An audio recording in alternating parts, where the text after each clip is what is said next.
America's founders were convinced American freedom could survive only if each generation understood the country's founding principles and the sacrifices made to maintain them. Thomas Jefferson said this: "If a nation expects to be ignorant and free in a state of civilization, it expects what never was and what will never be." In this web seminar, we take the results of 8 polls on civic knowledge that have been given to the United States adults and students over the last several years. From these polls, we analyzed 6 audiences by using 22 metrics to answer the question, how bad is it? This will be a fast-paced presentation so that I can get the metrics out there, but you are welcome to pause this video and ponder them as I go through these quickly. Well, let's start with public schools. Abraham Lincoln said this: "The philosophy of the schoolroom in one generation will be the philosophy of government in the next." Well, how are we doing in public schools? Well, over 50% of rising ninth graders could not explain the purpose of the Declaration of Independence. Over 50% could not identify the Constitution as being the supreme legal document in the United States. Over 55% could not name the 2 branches of Congress. Almost 60% could not identify the kind of economic system that operates in the U.S. Over 75% could not identify 2 rights listed in the Declaration of Independence. Over 95% of high school students could not accurately describe the way presidential power can be checked by Congress and the Supreme Court. Some further analysis was done on public school textbooks by the Albert Shanker Institute. Based on studies of textbooks, research by authors and other reviews, the Albert Shanker Institute reports that students get a distorted account that their country is irredeemably flawed. Let's take a look at our next category, colleges and universities. The Founding Fathers had the conviction that colleges and universities would educate and equip tomorrow's leaders in the areas of civics, freedom, and liberty. The ISI, the Intercollegiate Studies Institute, produced a 60-question civics knowledge test. They offered it to 14,000 students, 7,000 freshmen, and 7,000 seniors on 50 colleges nationwide. The design of the assessment was to measure the students' aptitude in 4 areas: basic American history, government, foreign affairs, and economics. And here's what they found. Average college student score on civics exam, 54 out of 100, F. Test scores only improved by 4 points by the time they're seniors, 58 out of 100, F. Seniors at Cornell, Yale, Princeton, and Duke actually scored lower on civic exams than the freshmen entering those schools, less than 52 out of 100, F. Lest you think college professors score better on civics exams than students, the average professor score was 55 out of 100, F. And so in summary, the average student, 54, seniors 58, seniors at prestigious schools 52, and professors at 55% of their score on that assessment, all are Fs. Well, let's take a look at some special categories. Ethnic college students, for instance. It's remarkable to note that the Reverend Martin Luther King eloquently argued that civil rights were rooted in America's founding documents, as well as key historical events and decisions. So did the pioneering black congressmen of the early 1800s. Right after the Declaration of Independence and the Constitution were signed, they were appealing to those principles. But American colleges today are not helping minority students learn this heritage. On average, minority seniors, that is Asian, Black, Hispanic, and multiracial, scored less than 50 out of 100, F. Well, what about foreign college students? The average foreign student at an American college learns nothing about American history and institutions. Their gain in civic knowledge over a 4-year period increases 0%. Colleges thereby are squandering an opportunity to foster greater understanding of America's institutions in an increasingly hostile world.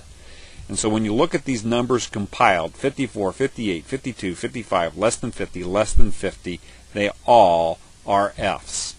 The ISI concluded this: It's irrefutable that having a college education does almost nothing to buttress one's overall knowledge of the fundamental history and composition of American government. In contrast, a formal education at one of America's universities effectively engenders doubt in the American way of life, incubates irreverence for the pillars of liberty upon which the nation was built, and, perhaps most disturbingly, saps faith in God and the institutions of religious worship. College graduates are so poorly instructed in civic knowledge that they have less faith and devotion to the principles of liberty than those Americans who didn't go to college at all. Well, let's take a look at our next category.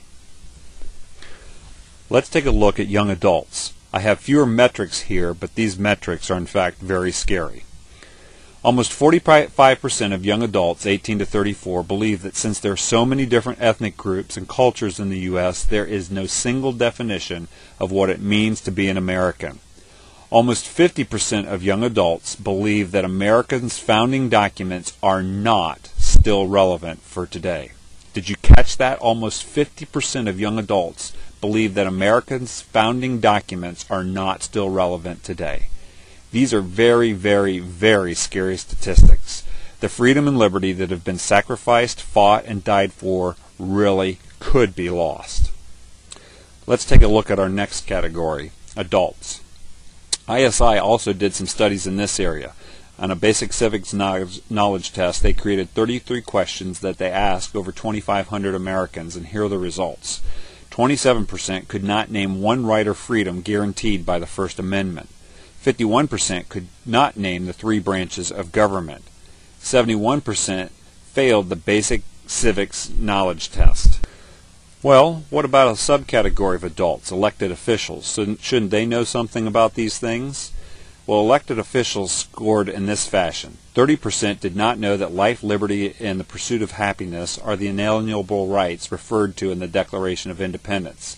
70% did not know that the Bill of Rights expressly prohibits the government from establishing a religion.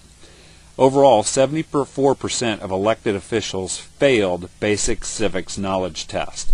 And so if you compare these two, the average adult with a 71% failure rate actually is smarter than the average elected official with a 74% failure rate. But all in all, both score an F. Well, there's one last category. Maybe we'll find some hope here. That is law schools, lawyers, and judges. Well, John Stormer, author and researcher, has been writing and researching for over 40 years on this topic of education, civics, freedom, and liberty, with a special emphasis on lawyers, attorneys, and judges. He asked 2 questions of over 100 lawyers and judges. This was question 1. When you took your constitutional law class, did you, in class, actually read and study the Constitution itself? Or did you just study Supreme Court decisions which told you what to believe about the Constitution?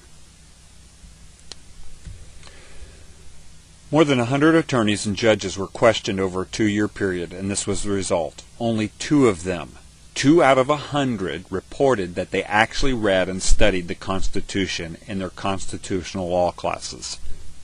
Only 2%. All the rest of them read what other people said about the Constitution, but they did not study the Constitution itself.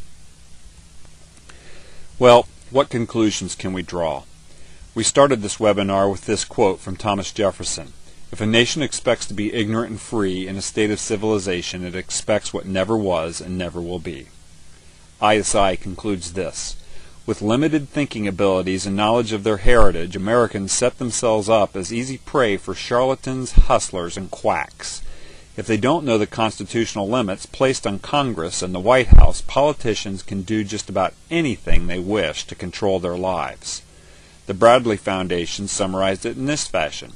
America's founders were convinced American freedom could survive only if each generation understood its founding principles and the sacrifices made to maintain it. Historical ignorance, civic neglect, and social fragmentation might achieve what a foreign invader could not. Abraham Lincoln said this, "At what point, then, is the approach of danger to be expected? I answer, if it ever reach us, It must spring up amongst us. It cannot come from abroad. If destruction be our lot, we must ourselves be its author and finisher. As a nation of free men, we must live through all time or die by suicide. Benjamin Franklin said this: "A nation of well-informed men who have been taught to know and prize the rights which God has given them cannot be enslaved. It is in the region of ignorance that tyranny begins." More contemporary, Thomas Sowell, a great thinker and leader, said this: "Clever leaders are plundering our freedoms. Neither the Constitution of the United States nor the institutions set up by that Constitution are enough to ensure the continuance of a free, self-governing nation." When Benjamin Franklin was asked what members of the Constitutional Convention were creating, he replied, "A republic, madam, if you can keep it." In other words, a constitutional government does not depend on the Constitution, but on us. To the extent that we allow clever people to circumvent the Constitution while dazzling us with rhetoric, the Constitution will become just a meaningless piece of paper, as our freedoms are stolen from us much as a pickpocket would steal our wallet while we are distracted by other things. So in conclusion, let me say this: we have reached the tipping point. There either needs to be a revival of citizens that understand and know the Declaration of Independence and the Constitution and the principles within them, or we will forever lose the freedom and liberty that has been passed on to us. What will be your response? Ignore the problem? It can't really be that bad. Or read and study the Declaration and Constitution and challenge others to do the same.